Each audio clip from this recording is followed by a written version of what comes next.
স্কুলে পড়লেন না কেন, মাদ্রাসায় পড়লেন কেন? স্কুলের শিক্ষা তো এত বড় শিক্ষা না। আম্মু বলছে যে মাদ্রাসায় পড়ো, মাদ্রাসায় পড়লে একদিন বড় হবা। মূলত কারণ হলো আল্লাহকে খুশি করার জন্য মাদ্রাসায় পড়তেছি।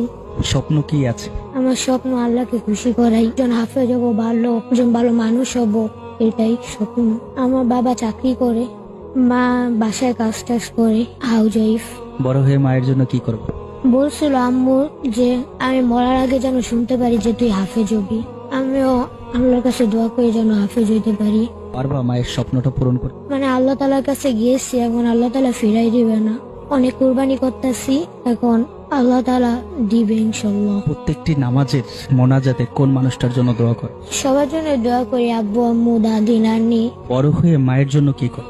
দেখি আল্লাহ তাআলার কাছে গিয়েছি, আল্লাহকে খুশি করার জন্য গেছি, যে আল্লাহ তাআলা যেটা ভাগ্যে রেখেছে ওইটাই হবে। মাকে এত বেশি ভালোবাসা